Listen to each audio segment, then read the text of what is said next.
Hi there. Welcome to the Sam Sorbo Show. Today is New Year's Day. I hope everybody enjoyed a wonderful New Year's Eve celebration, saying goodbye to 2020. And boy, are we happy to do that, but saying hello to a new year. And I've got a lot to talk to you about today. So we're going to get right into it. We're going to talk a little bit about the election. I have a special guest joining me in just a minute. And I got a couple of tech things to take care of here. I want to talk about the election. We're going to talk about new beginnings, and then I have a challenge for you. And so without further ado, that's what we're going to get into. Okay, first of all, before I get into all of that, I have something fun that I just want to share with you. This came over to me by tweet. Somebody tweeted this, text. Somebody just texted this to me. And so if I can, I'm going to share my screen with you guys because I think this is hilarious. And you just have to watch it. You just have to. Here we go. Let's see if I can play it now. This is how we managed 2020. You're not going to believe this video. If you watch the truck, I should describe it to my radio audience. The truck is going along literally a horrible cliff.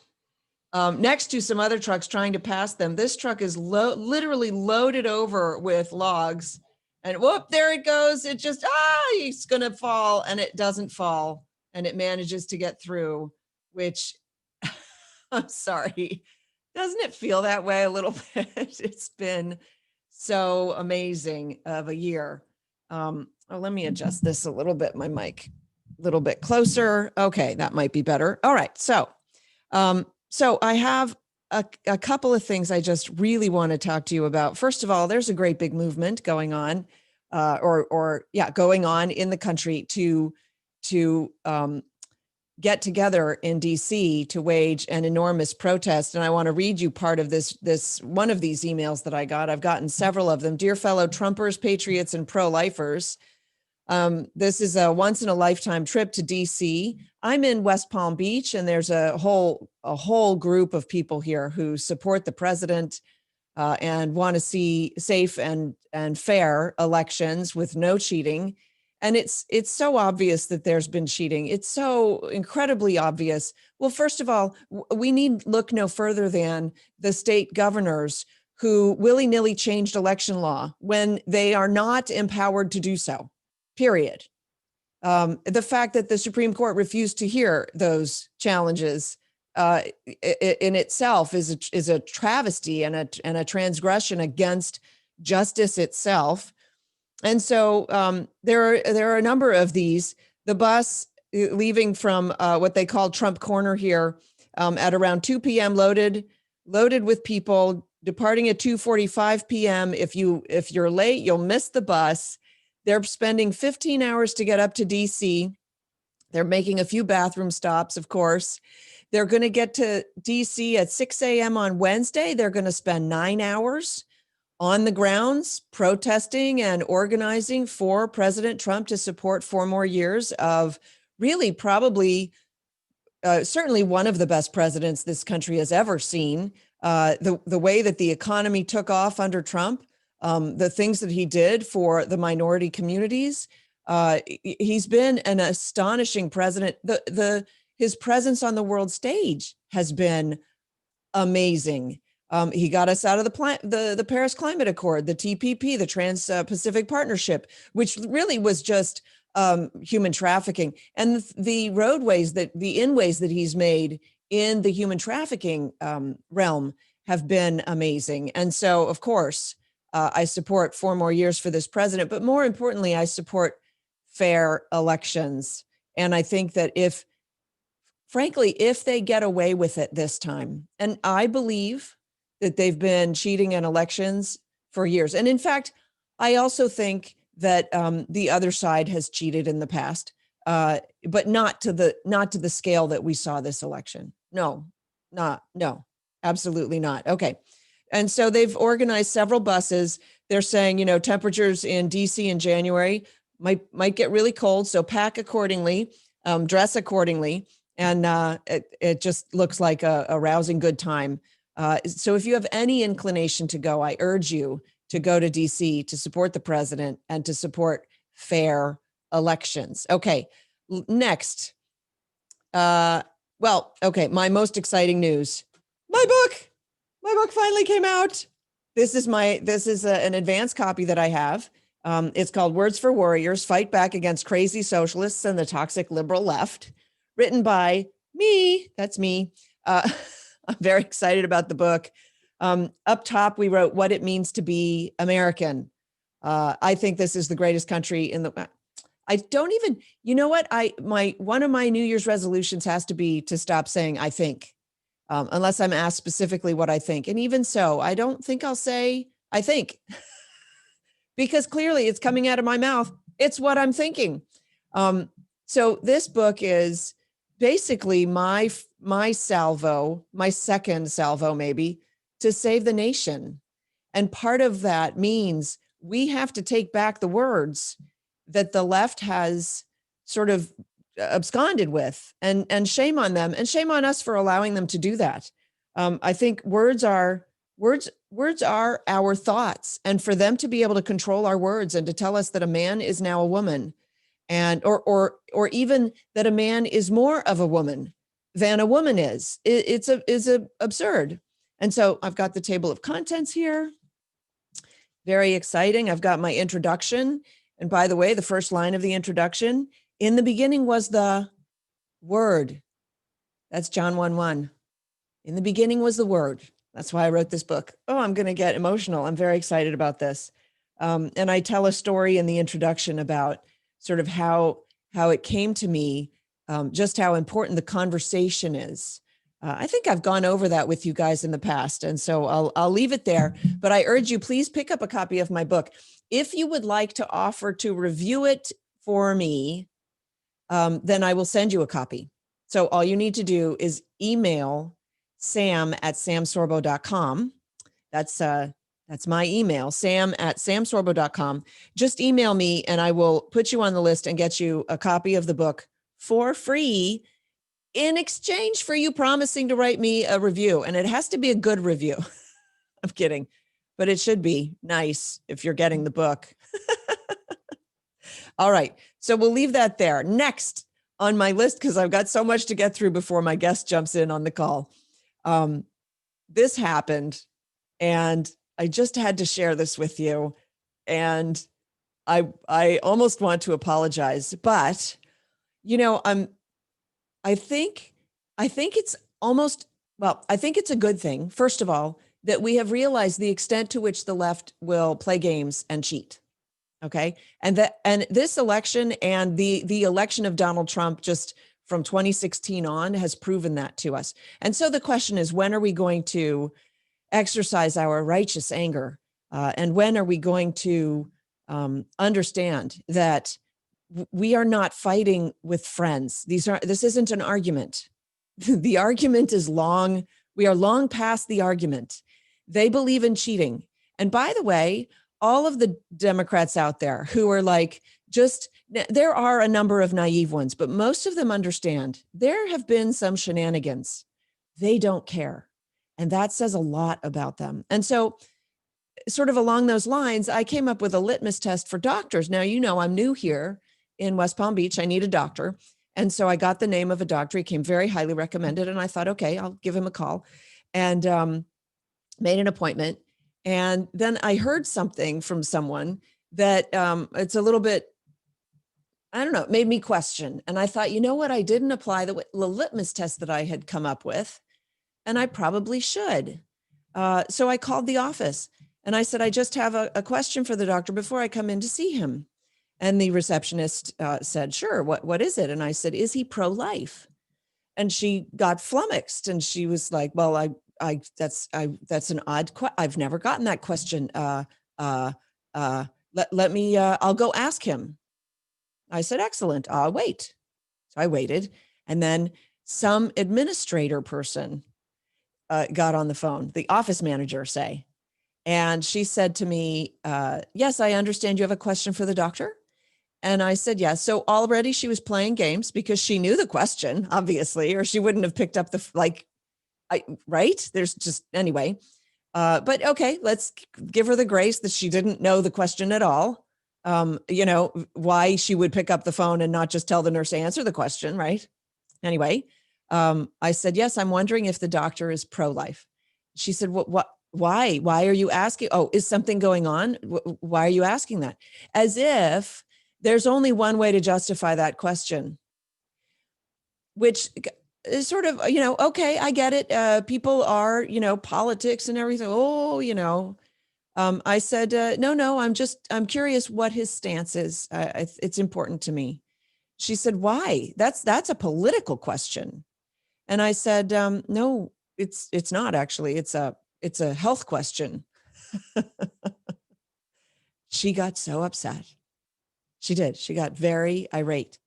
She said, you know what? This conversation, this is just crazy. This is a crazy conversation. I'm going to hang up now, which is interesting because when you tell somebody you're hanging up on them, it doesn't mitigate the idea that you're hanging up on them. It's not like the polite way to hang up on somebody. If you're hanging up on somebody, you're hanging up on them. And so I had my answer. So next minute, I called and canceled my appointment. And then about an hour later, the doctor called me back and he said, I understand that you had a question. And I understand that perhaps it wasn't handled as well as it might have been. So I asked him, and he basically said that he's pro-life, but in the case of, if it's a woman's life at stake, he doesn't know how he would behave. And thank goodness he's never had that situation. And he focused very much on that, which is, of course, the outlier that is not really part of the conversation, right? We don't deal in extremities. We deal in mainstream, what the focus should be. I don't mean mainstream. I just mean what we deal in the focus, the majority, right? But I was almost satisfied. And then I said, well, listen, tell your administrator or your office manager, I meant no disrespect. I just needed the answer to that question. And I'm sorry, I'll tell you, it seems to me obvious why I would want to know if my doctor was pro-life. But say something happened to me. I need to know if he thinks that life has value, particularly my life. And if he thinks that some lives have no value, then I have no confidence. So why would I go and see him to help me with my health?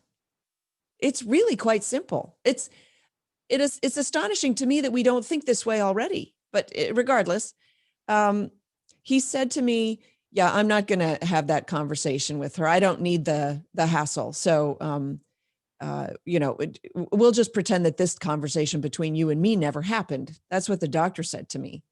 And I said, okay, thank you so much for calling.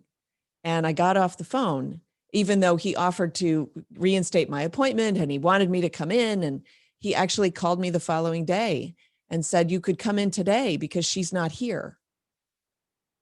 Well, here's the thing. I don't trust her, and she's managing him, and she's managing him clearly because he won't broach a conversation with her, even though she works for him. So done with that. But I thought I'd share that with you. I thought that was interesting. COVID has really sort of provoked this kicking the hornet's nest mentality in me. So it's fun, but it is aggravating. I will tell you that. All right. I shared that with you. Now I want to talk to you about value structures in our lives, because I've been giving this a lot of thought. It is New Year's Day, and I want to challenge you to make a new beginning. To that end, I'm going to do something right here on camera that I honestly, I don't know why I'm doing this, but I have to do it. And that is that I play solitaire, and I really enjoy solitaire.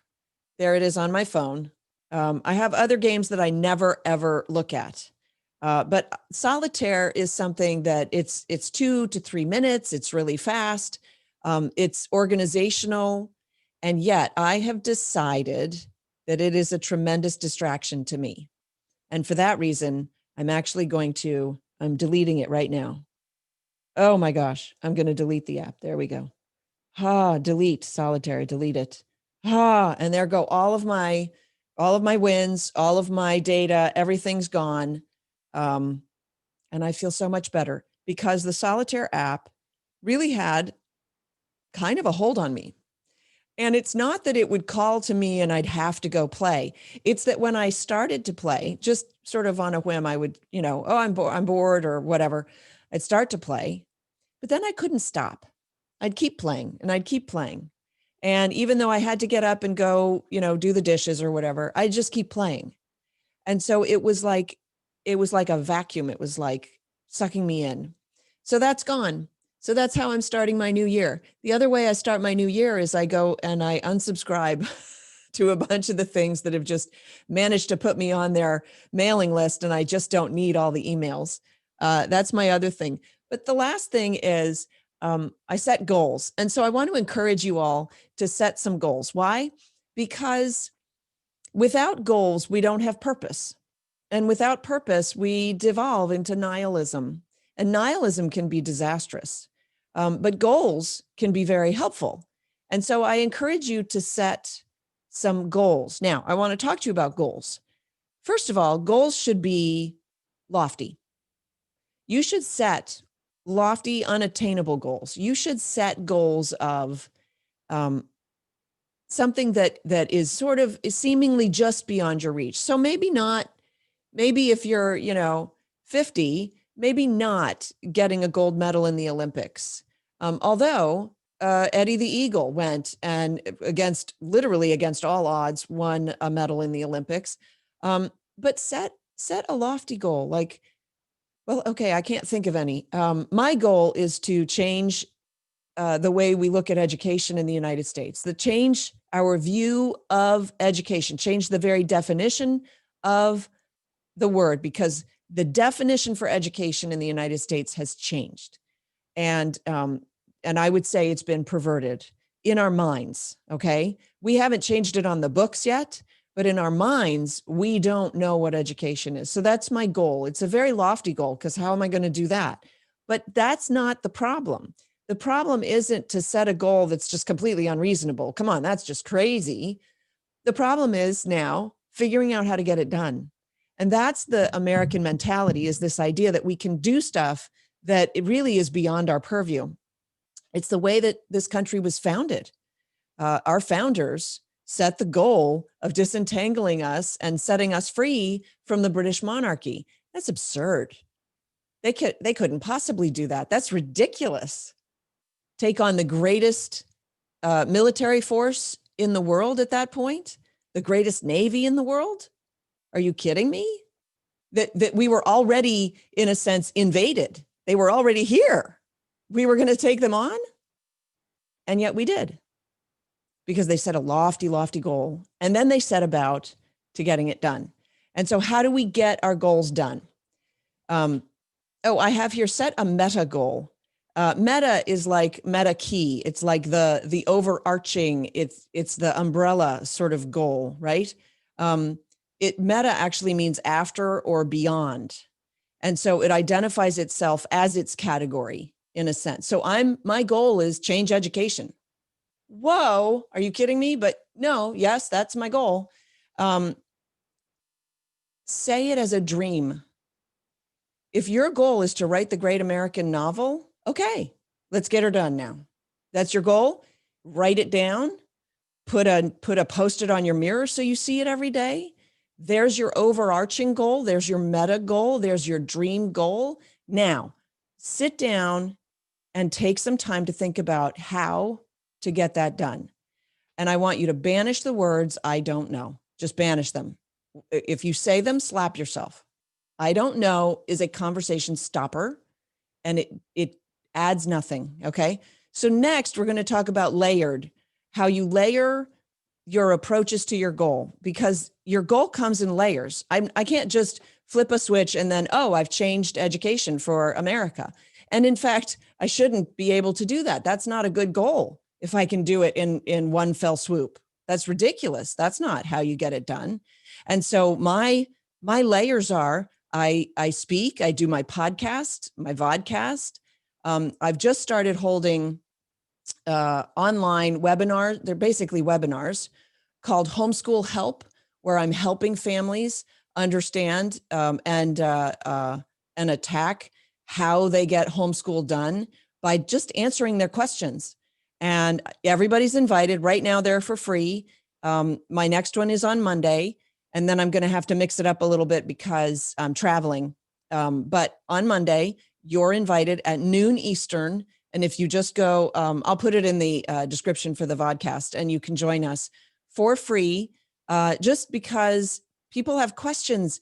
We have been conditioned. This is our education in the United States. We've been conditioned to think that we can't think for ourselves. And so we come up with these questions and oh, teacher, answer my question. And we're like raising our hands in the classroom.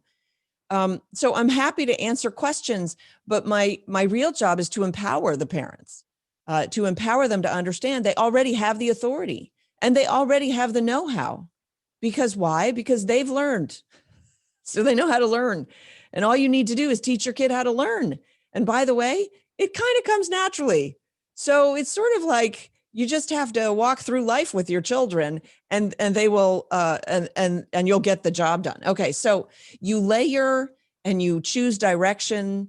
And by direction has two meanings in this case. So one, your direction is your aim. So you figure out what you're going to aim at.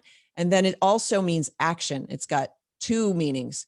So your aim and your actions. And so I've described some of my actions. You write down practical steps. I encourage you to take notes on your thoughts on this and write down your plan.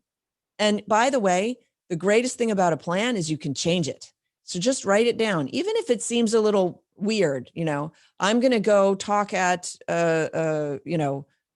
I can't think at a church. Well, is that weird? Maybe I'll go talk at a high school. Why? Because high schoolers will grow up to be parents.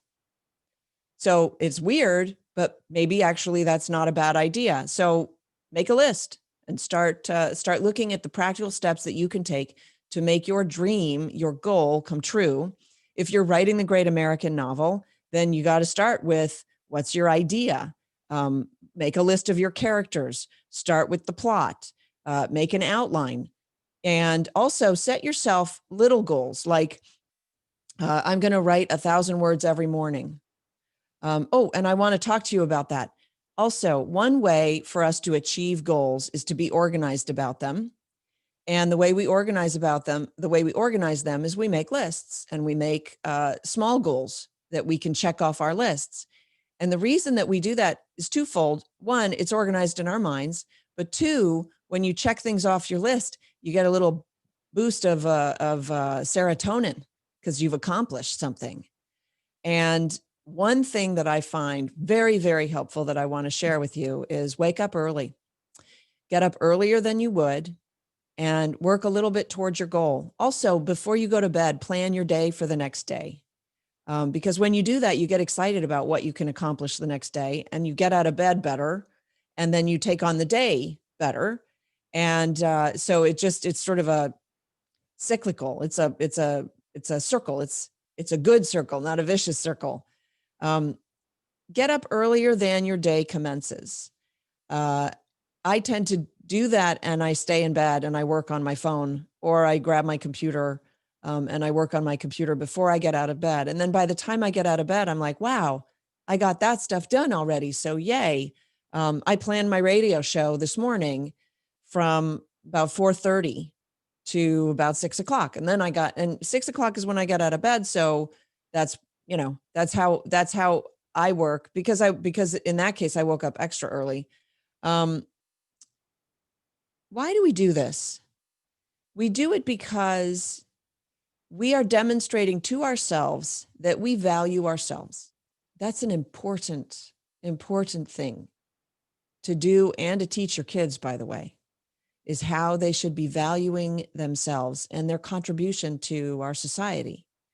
And I just think it's of utmost importance. So I deleted my solitaire app, so that now if I think about doing the solitaire app, you know what I'm going to think? I'm going to think, Sam, get to work. And it's funny because I'm really no slacker, but I do enjoy some downtime. And then I get sucked into the downtime. And so this year, my plan is to have a little bit more scheduled downtime so I don't just get sucked in and then I don't get anything else done. So my challenge for you is for you to stand on the edge of chaos and order, for you to stand on the edge, look into the abyss, and think about two things. Think about what you could be in your dreams, and also think about what happens if none of them come true. What happens if you miss the mark? Sometimes the negative ramifications are the greater motivator. So think about if nothing happened, if you did nothing towards your goal. And then you'll understand that even doing a little bit towards your goal is better than doing nothing. Okay. Quick story before my guest joins us. I was in class the other day and the kids were doing it was supposed to be memorized. They hadn't memorized it, Shakespeare. And there were a couple in front of the class and they were doing their supposedly memorized Shakespeare, but they were reading from the book and they were reading it wrong. And the young man had changed some of the words, and so had the young woman. And then at the end, he said, "Yep, that's it. So, I just think Shakespeare's dumb." And I couldn't help myself. Well, we're homeschoolers. So I was just observing the class and I know the young man a little bit, not a lot. And I couldn't help myself. And I said, "Don't say that. You really shouldn't say that." And he glared at me and he challenged me. And I said, "You shouldn't say that because it makes you look dumb, because the world values Shakespeare. And just because you don't, you're the oddball. I wouldn't necessarily think it clever to draw attention to that." So he said, actually what he said was, I think that the words are dumb. I think his stories are good, but his words are dumb." And I said, "Well, that's because they're from another time, but it doesn't make them dumb. It makes you dumb that you don't understand them." Anyway, we sort of got into it. He challenged me. And I said, "You should value him because he is valued by our community." And what's our community? Western civilization. Okay. And the culture right now, the leftist indoctrinated culture, is very busy trying to tear down Western civilization. And one way they do it is by saying Shakespeare's stupid. So I said to him, "You should value it because it's valued by Western culture. And actually, that's a big deal." And he said, "Oh, so I should value the Quran?" And it was funny because instead of taking the bait, I said to him, "Yeah, you should." And, we're Christian homeschoolers, so that shocked him. I said, "You should value the Quran because a billion plus people, I think it's a billion plus in the world, value the Quran and they believe what it teaches. And if you don't value it, you know what happens. I'm not saying you have to buy into it. I'm saying you need to give it its due because it is involved in many, many people's lives. And Shakespeare's the same. And we have, the number of books that talk about Shakespeare that do reference to Shakespeare are myriad. So, so that sort of, it didn't mollify him, but he calmed down because he wasn't really making any headway. He then said something like, "But it's not the language that bothers me. It's the plot lines are so stupid." I'm like, "Oh, well, that's interesting," because he completely changed his tune. Eventually, I said, I went back and I apologized to the class because this wasn't really the thing that should have happened in front of everybody. But the fact is that they all felt the same way. By and large, the students were like, "Shakespeare, blah, blah, blah, blah, blah." And that's such a naive approach, frankly, to Shakespeare. So the upshot was that I said to him, when you say Shakespeare's dumb, you're exhibiting your reluctance to accept a challenge. because you find Shakespeare challenging and you don't understand it. But the problem with calling it dumb is it lets you off the hook. That's you letting you down. What you ought to do is try to read Shakespeare, read some kind of commentary or like a reasoned version and try to make some sense of it and try to understand why Shakespeare has been so lauded over the centuries, what he's done over, what they've, he's a genius. He's considered a genius. It's like you saying, I don't understand E equals MC squared. Einstein was so dumb. You would never say that because you know that would make you look like an idiot. It's the same thing with Shakespeare. And what I would encourage these young people to do is to not let themselves off the hook, to do accept the challenge. And I want to encourage you also, accept the challenge. Take the bait because you're better than you think. You're stronger than you think. You know more than you think. You've been schooled to avoid the challenge, to get by. And we have a big fight coming to save this country. And I want to encourage you to join the fight and to get involved and to understand that you can do more. I'm hoping, and I'm sure of this, you can do more than you think. And so with that, we're going to talk to my guest who is on. Okay, so we're having some technical difficulties with the guest, and we're just going to have to, hopefully maybe he can join us in a little bit, but right now that's not happening. So let's talk about some fun stuff while we see if we can work out the technical issues. Babylon Bee, do you guys ever get the Babylon Bee? I highly recommend it. You can subscribe and just get their, they do like a daily or every couple days, they send an email with like a rundown of their articles, and their articles are conservative Christian bent satire, which is just hilarious. And so I wanted to go through this one with you because I thought this was very funny. They made a lot of fun about the quote unquote stimulus, which, by the way, the stimulus is, in my opinion, a disaster. Partly because they're calling it COVID relief, but they're sending gobs of money overseas. So I don't see how it's COVID relief, but also because they're basically taking our money and giving it back to us. But after they take a small cut for themselves, or maybe not so small cut for themselves, it's an absurdity. And the problem with it is they're doing it by printing money, which will result in inflation, which means that even if they say it's $600, it's worth $300, just by virtue of it being part of what they're calling a stimulus. It's just the other thing is the economics of it are, that's not money that gets invested in the economy to make the economy work. That money goes to going out to dinner or maybe doing the repairs on your car. It's not money that actually enters the economy in a meaningful way. And so for that reason, it doesn't really benefit the little guy. We have shuttered more small businesses than have been established in the past 10 years. We're taking a great leap backward is what we're doing for the economy. And the stimulus is almost a slap in the face.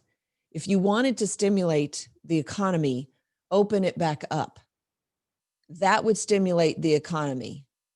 And so for these people who say, but COVID, and if it just saves one life, there's a fantastic Thomas Sowell piece about if it saves just one life and how inappropriate that sentiment and that saying is.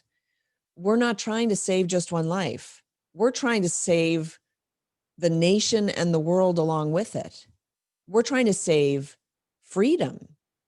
So the idea of if it saves just one life, no soldier goes into battle thinking, well, if I can only save one person, that's not what they're fighting for. That's not what we're fighting for. Okay, so the headline from the Babylon Bee is gun stores overwhelmed by people returning $600 guns for $2,000 guns. And I just thought, okay, that's kind of brilliant, because it just puts into perspective what we're really talking about. Many Americans, in anticipation of a $600 government issued stimulus check, have treated themselves to a brand new gun. Now that President Trump is calling for $2,000 checks, gun stores are struggling to keep up with customers returning their $600 guns and purchasing $2,000 guns. I'm sure glad I kept the receipt, exclaimed local gun enthusiast Anthony Harb, upgrading his firearm. It's time to treat myself to something truly special.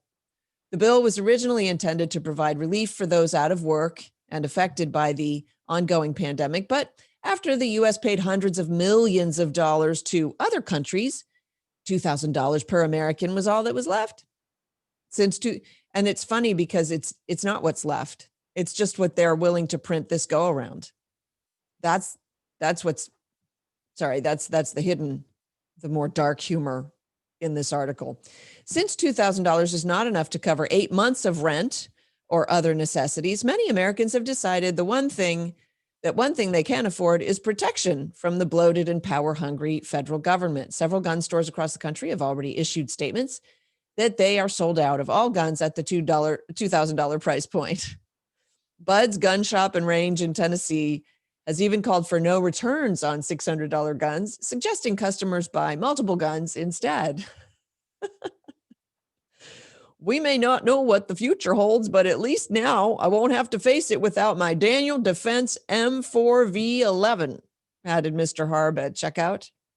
At publishing time, despite no arrival of stimulus checks, President Donald J. Trump had already been named Gun Salesman of the Year. Did you see that he was Man of the Year, along with Michelle Obama was Woman of the Year for some strange reason? This story I found really heartwarming. This is off of the Blaze.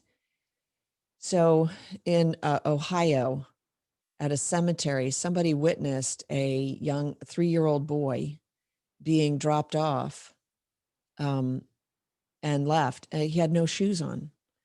He was dropped off with his dog, and they saw him running after the car, sort of chasing after the car as the car left the cemetery, which is, I mean, why a cemetery? I don't know. There's some strange. And then they have a photo of the kid. And he's just smiling and precious. And this was 2 days before Christmas, 3 years old. And then word got out, and the police chief asked for donations so that we could make his Christmas a little bit better. And they said he wasn't wearing shoes, and they literally got flooded with gifts for the young boy. And it was just such an amazing, heartwarming story. They did a report on it on the local news, and they interviewed a guy who had heard about the story and started a donations page so that he could go and make Christmas for the young boy, who ended up in a foster home for, a short period anyway.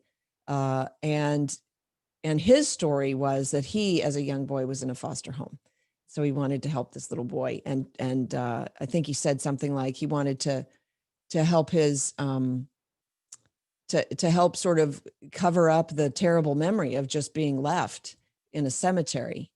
And what's interesting about this is the offset, the human nature is we typically have anxiety. We should be having anxiety about the world because the world is a dangerous place. But what happens is we learn to be brave. So you think little kids, well, they don't have anxiety. They're fine. But the fact is they've only learned to be fine because they're with mommy. And the proof of that is if you take a kid to a mall, a young kid to a mall, and mommy walks away from him, it won't be long before he realizes she's gone. And then the mall becomes a very scary place to him. And he's like, ah, mommy, right? And that is perfectly normal. And we go, well, that's perfectly normal. The fact is that we, as we grow up, we understand that we can be brave, and we learn to be brave. And so we no longer have this huge, typically we no longer have this huge anxiety. People who end up with these kinds of anxiety disorders, they haven't learned basically how to be brave. And I can't go into all of the minutia on it, but that's sort of the basic offset. And so this poor kid, probably maybe will have a phobia about cemeteries because that's where he was left. And that was a huge, terrible thing that happened to him, that he experienced. And then this other guy who also had the experience of going into a foster home when he was little, just wanted to do something that shifted that memory at least a little bit. And I hope it turned out to be a successful, he was successful in his endeavor. I hope that it was as successful for the little boy. The little boy apparently now is being cared for by some family members. They did track down the parents. The parents are divorced or whatever, separated, and the mother had custody. And so the father has, I guess, stepped up and just said, explained everything and tried to make it, I guess, better. Confucius said, "It's easy to hate, and it's difficult to love. This is how the whole scheme of things works. All good things are difficult to achieve, and bad things are very easy to get." I love that. I'm getting really sort of philosophical starting the new year. I'm on a mission, and I really want to see change in the world. So forgive me. I just that's just where I am right now. So my guest was going to come on and talk about the lawsuit that's happening on Capitol Hill. And I guess we can't get him on. So let me see if I can bring this up. We'll talk. Rick Green wrote this article on the Stream, which, by the way, if you don't get the Stream, if you haven't seen it, it's very good, called stream.org. Also, the Epoch Times or Epoch Times, Epoch Times is a fantastic newspaper. I wholeheartedly support them. And so I recommend them. They do amazing investigative journalism. They also do documentaries and some really great lifestyle articles about managing stress or, just healthy living, that kind of a thing. But this article's up on stream.org, and it talks about, I'm sure you heard that Gomert sued to establish Pence's powers in the Senate. The leftist media and Democrat operatives are squealing that the lawsuit filed by Texas Congressman Louis Gohmert, who's a former judge, is just another desperate attempt to overturn the election. Gohmert's lawsuit seeks to clarify the constitutional process for counting the Electoral College votes for president. In the end, it could also solve the century-old confusion and ambiguity of what should happen in a questionable election like what we are experiencing. By the way, we've seen other elections with this kind of what's the word? Unclarity, lack of clarity. He goes on, the headlines of a United States congressman suing the vice president do appear strange. And by the way, I've seen the headlines where Pence is rejecting the suit and asking the judge to throw it out. However, there are several important constitutional questions raised by the lawsuit that could be addressed and bring some much needed guidance to our presidential election process. So the most important question is whether Mike Pence on January 6th has the sole authority to accept or reject electors. He has sole authority. He doesn't want it, it seems. This could and should result in several states having their electoral votes rejected, and the House would then ultimately choose the president. This is the most important question raised by the suit, and it focuses on whether Congress can strip a constitutionally granted power from the vice president through federal laws rather than a constitutional amendment. Now, we know you can't change the Constitution unless you amend it. You can't just write over it. We don't have the same thing that the Quran has called abrogation, where you, and by the way, that's in my book, abrogation, where you write something new and then it just automatically goes over and covers up the one that you the way that you thought before. Abrogation, there, it's in my book, right there. It's a noun. The concept that automatically replaces or overwrites an earlier statement or rule with any later contradictory one. So the Quran has that. And that's why they can cite a chapter and verse from the Quran that sounds pretty good, because it's already been abrogated or replaced by one that's maybe not as friendly sounding. But that's the way that works. Anyway, they're clarifying. He wants to clarify the roles. And the role is that the vice president does have the power. There's also precedence for the court to rule in this manner, he writes.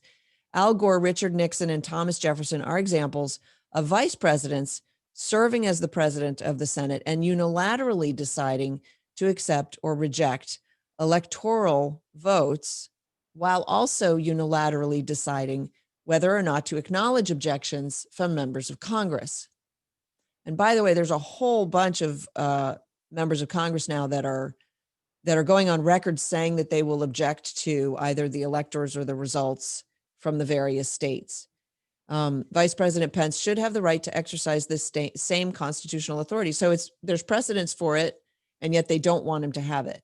But that's because the Democrats don't mind changing the rules to suit them. They don't. It's very clear. And that's why they should be kicked out of the game. If you're not willing to play by the rules, then you should be kicked out of the game. Okay. One vote per state. The suit points out the constitutional requirements for the House to choose a president in a very specific way. One vote per state, not a plurality of the 435 members. The 1887 law allowed for a plurality vote of the House to accept or reject electors, completely ignoring that such a process would violate the voting procedures put in place by the founders and enshrined in our Constitution. All of this begs the question, how did such a horribly flawed law as the Electoral Count Act of 1887 law ever see the light of day? Well, the short answer is that after dealing with a hotly contested presidential election that saw Congress deadlocked on declaring a winner, elected officials opted for trying to fix the problems themselves. Unfortunately, they created this travesty. So where we are today, we're seeing the same mindset. They want the easy way. What they are thinking is the easy way out. They don't want to, sort of overturn president-elect, who's not president-elect because he hasn't yet been named president-elect, but they're just glossing that over and moving ahead.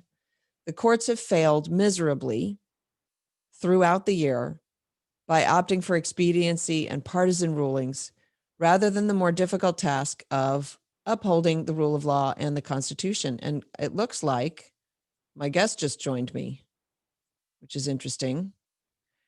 All right. So Rick Green, here, let's bring you in right now. And now I will introduce you. Rick Green has been getting a lot of questions about Gohmert's just filed lawsuit. I've just gone through your entire article, frankly. And so I'm glad that you're joining us. Are you on? Can you hear me? I hear you. Can you hear me? Wow, you need to be a bit louder. Let's see How here. do I do that? That's All me, right. I bet. That's better. My gosh, it's great to see you finally.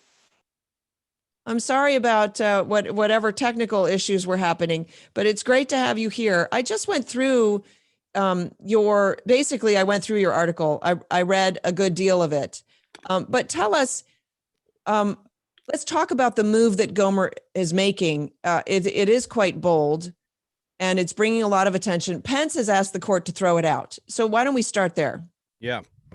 Yeah, no, and I'm not as bothered by Pence's move as most people are. I mean, look, he's got to be the defendant. He's got to fight back a little bit here to get a judge to rule in the first place. I don't think a consent decree would work. And frankly, I don't think Pence wants to be in this position. I think he's he wishes it was somebody else, unfortunately. He's a good guy. He loves the country, loves the Constitution. He's been very loyal to Trump. But it's not an enviable position because there is great debate about what he can or cannot do. The difference between Democrats and Republicans are that when they have an option to use power to get their way, to further their agenda, I don't think that's bad. I think that's what we're supposed to do. Our problem is we wimp out. We back away. We want to be nice. We want everybody to love us. We're, all of that baloney that causes Republicans to not move the ball down the field. That's what we're asking people to do. Is that what Pence is doing? The cop out? I hope not. Is that better? Did I finally get my mic working for you? That is a bit better. Okay. Sorry about that. No problem. Let's see. Yay. Actually, that does sound better. Okay, cool. So, I mean, I hate to think, first of all, I just saw Pence speak in person and boy, he did an amazing job.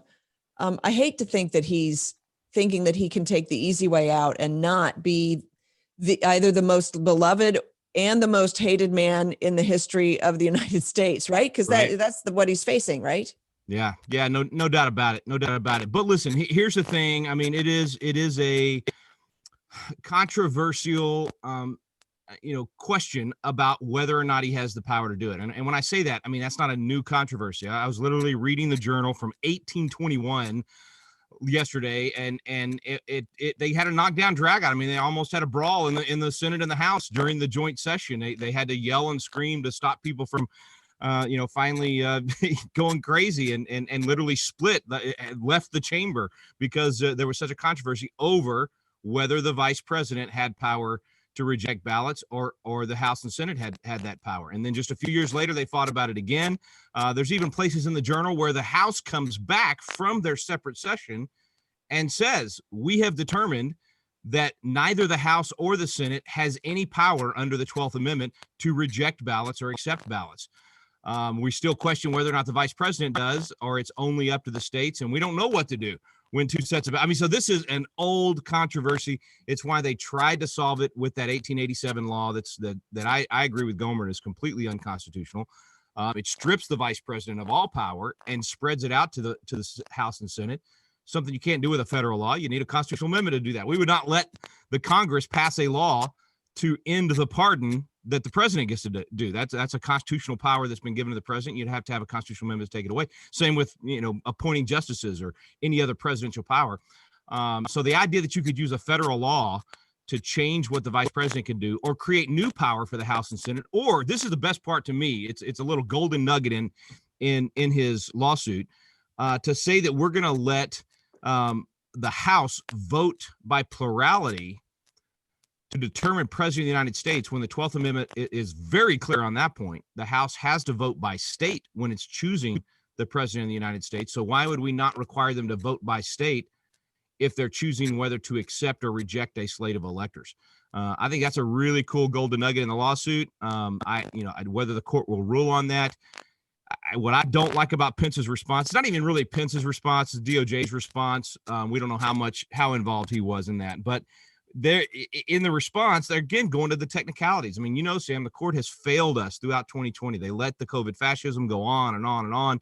Whenever they had the opportunity to defend the Constitution and stop it, they let these governors and secretaries of state change election law at the last minute when they had the opportunity to stop it. It seems that they've misunderstood their mandate. Their mandate is to uphold the Constitution first and foremost. That's right. The one thing we want them to do. For 50 years, they've been doing all these other things that they're not supposed to do. They've been making law. They've been telling us You had one job. one job. I think that sort of sums it up for 2020 for the Supreme Court. No doubt. So I don't expect them to come through in the clutch here. I don't expect them to finally get it right and do what they're supposed to do.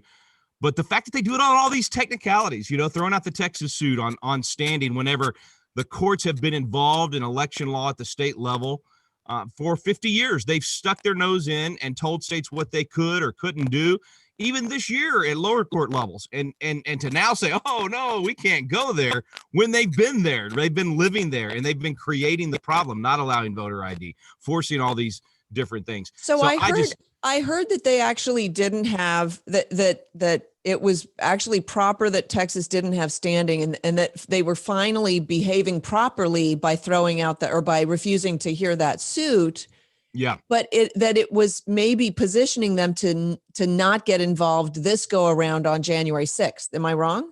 If they were consistent with that, I would love it. Like if they truly believed in federalism and said, this is a state issue and we're going to leave it alone. The problem is all of their prior decisions not leaving it alone. And then all of a sudden, when it's going to benefit our side, they decide, no, hands off. It's a head, as Daniel Horowitz, I think, says wisely, it's a heads they win, tails we lose, in the court system these days. So, yeah, I think from a pure federalist, if we could go back to the Constitution and do it the right way, yes. And if this means we've got 5 judges that will do that from now on, there's some silver lining there, and we should look forward to that.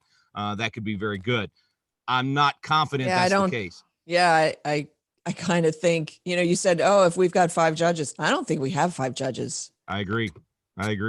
Sadly. Yeah. I think we, even with the COVID fascism, they've been very, even that ruling against Cuomo was very limited. I think they're going to protect religious liberty, but I do not see them protecting our other liberties. And I don't see them slapping down the closing of businesses. I mean, the stuff that the governors are doing right now should have stopped within 2 weeks. I mean, there should have been judicial relief from the beginning where the court said, wait a minute, we've always required government to have a compelling interest. There had to be something that rose to the level of such a serious nature. And hey, March 15th, we're watching Italy. Maybe you could convince a court that, yes, they got to do something. We thought it was Ebola. We thought everybody was going to die. 2.2 million. You argue compelling interest. Didn't happen, man. A month later, we knew it's not a compelling interest. They certainly didn't do it in a narrowly tailored way or least restrictive way. Those words used to mean something when it came to the court reviewing whether or not a government action was constitutional, especially a government action that infringes on your right to go to church or your right to go to work or goodness, drive your car down the street. I mean, the things they're doing. Or operate your business. Operate your business. It's absolutely unbelievable. Yeah. But here's $600. Here's $2,000. Yeah, put that on your one. Now decimated. And you won't be able to rebuild, but here's $2,000. Yeah. Let us bankrupt the country while we're at it.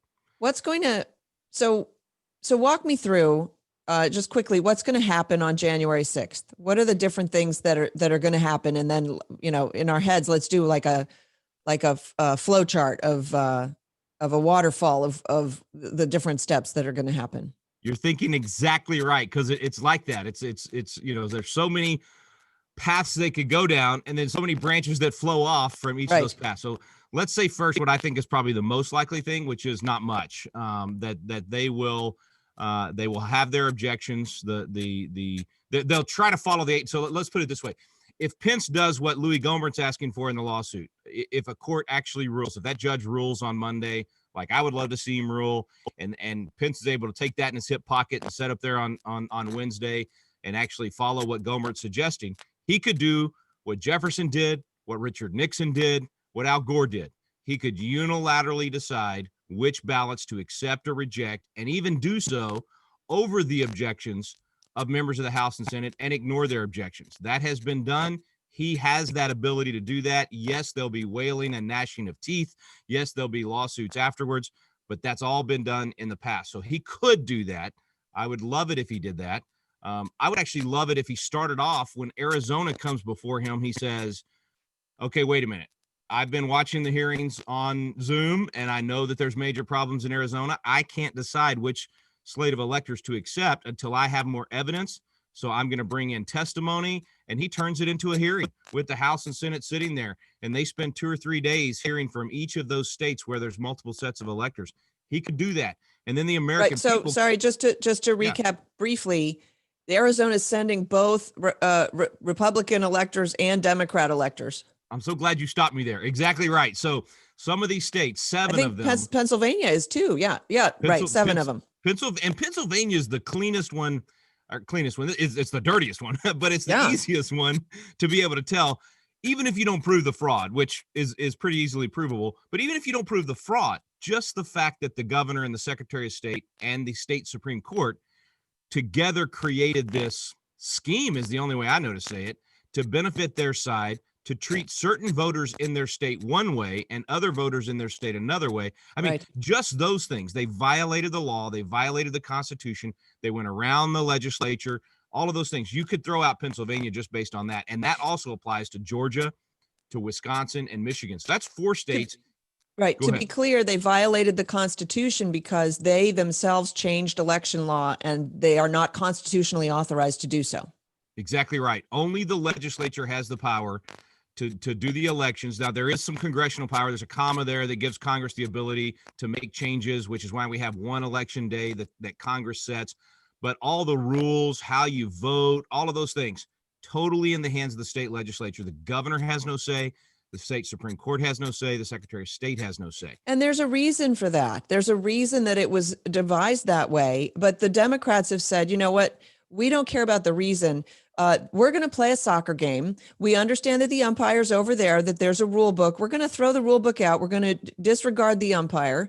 And what we're going to do is we're going to make a new law that says that the Republicans aren't allowed to kick the ball. Other than that, we'll continue playing the soccer game, but the Republicans can't kick the ball in any way, shape, or form. And then and we'll see who wins. And then the umpires come over, and the umpires are the state Supreme Court, right? And they come over and say, "Hey, normally that would be a crazy rule, and we wouldn't allow that, but COVID, so since there's COVID, you guys go ahead and play it this way." How can they claim COVID for anything? I'm sorry. Anything. Oh, I know. Okay. It's nuts. But what would we do in that case if you were the team that happened to? You would protest the game. You would appeal it up to whoever runs that soccer league.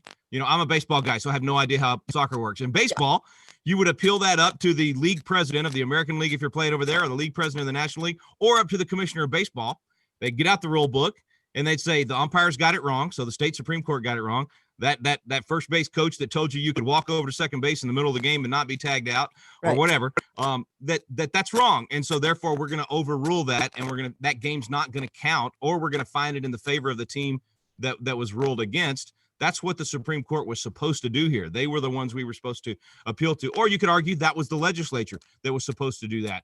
Right. And I hate to say it, Sam, guess whose job it is to do that now?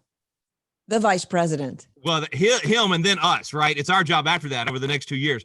But you're exactly right. He has an opportunity to be the commissioner of baseball. I love it. This will be a great analogy. He has the opportunity to be the commissioner of baseball. In baseball, the commissioner has the end all be all, gets to do whatever he wants, basically. In this case, we've empowered the vice president to do that. And I'll say this about people that would say, yeah, but that seems kind of wonky that you'd let somebody with a self-interest. Those ballots are for him and Donald Trump, right? Right. That's exactly what happened in 1800 when Thomas Jefferson's opening the ballots. Actually, go back to 1796. John Adams is opening the ballot. And Jefferson says to Adams, hey, when you open those, you should find in the best way possible. Don't lean my way or your way, but whatever the people actually intended. And then in 1800, he's opening the ballots. He's got a self-interest here. Yep. The Georgia delegation has clearly not done their paperwork right. A lot of people are saying they should be thrown out. Right. He doesn't even open it up for people to object. He quickly accepts Georgia. Why? Because that gives he and Aaron Burr just enough votes for only those two to be the ones in their tie to go to the House. And the other three guys, John Adams, John Jay, and it was Pinckney. Charles Pinckney, for them not to go into the House vote. He probably would not have become president had he not done that. Now, Richard Nixon did the opposite. Al Gore did the opposite. They had a self-interest, but they refused the objections from their own party. And speaking, you mentioned there was 2 sets of delegates, right? Same thing happened in 1960. Hawaii sent 2 sets of delegates. Right. The Republicans went early. They went on the regular date, sent their folks on the regular date. There was a recount. Democrats won. So then the Democrats sent theirs weeks later. Sound familiar? Well, Richard Nixon, even though people were objecting, he made the unilateral decision. I'm not going to accept the objections. I'm going to count the Democrats, and the race is over. And that was a really close race as well. Most people don't realize that. The 60 race was really close between he and Kennedy. And then Gore, same thing. He finally, it was over, and so he rejected the Democrat objections. So those are just examples of a vice president doing that. And the reason I say all of that is if you go back to 1800, if we the people, and if Congress felt like that's too much power in the hands of the vice president, didn't like the way Jefferson did that when he had a self-interest, 3 years later, they adopted the 12th Amendment. They could have changed it. They could have changed the fact that the vice president has that power. The 12th Amendment doesn't touch that particular language. It left that part the exact same. So I'm just saying we've addressed that before. I'm not saying I like it even, Sam. I would support a constitutional amendment to clear this up and say, okay, when you get a race this close, this is how you need to do it. We haven't had this problem since 1876. That was the last election like this. In fact, the 1887 law that is so confusing that no one understands it and has all these different ways it could be interpreted. It was because of the 76 debacle. So we're running out of time. I'm sorry about that. I think that really my fault. I was the one late.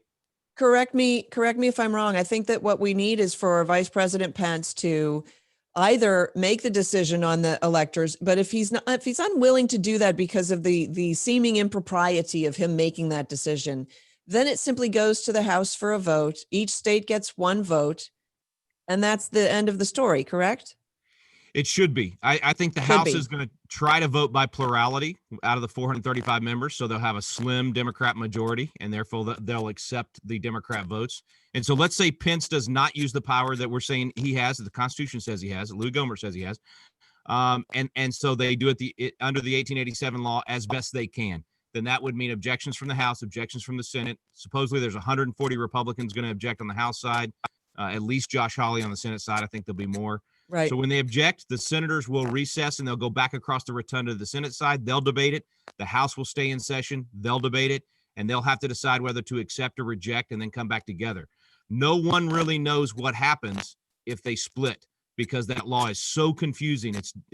Some people say they have to both reject. Some people say only one can reject. We don't know exactly what's going to happen. That's part of why Gohmert's asking the court to rule, is so that they'll have a clear guideline or clear rules to play the soccer game by, if you will. All right.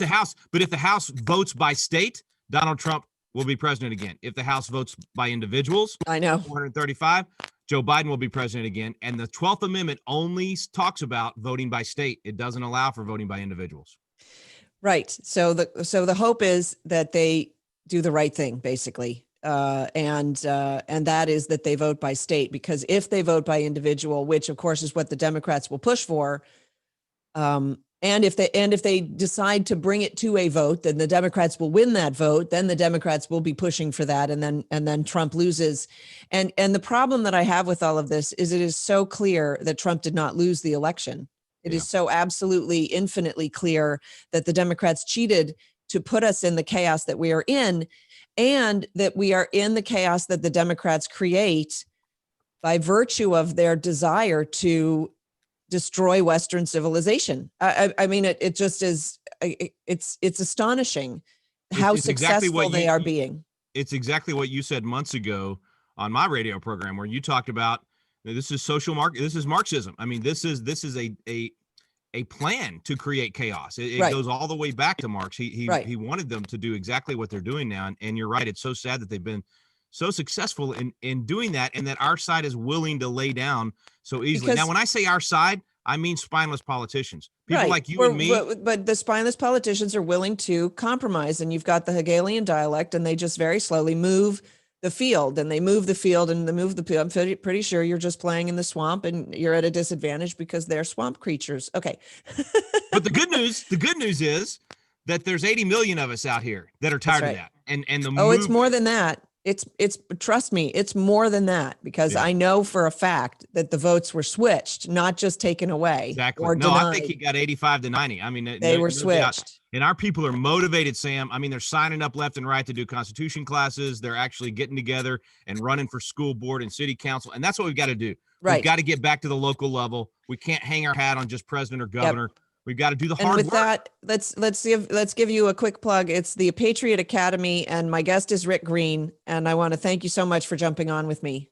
Hey, sorry to be late. God bless you for what you do. Everybody out there, do your part to be good biblical citizens, and we can take this country back. God bless. Thanks, Rick, for coming on. You bet. All right. So that's my show. I gotta bolt, but Happy New Year, everyone. Thank you so much for joining me, and God bless. Have a great week, and I'll see you back here next week.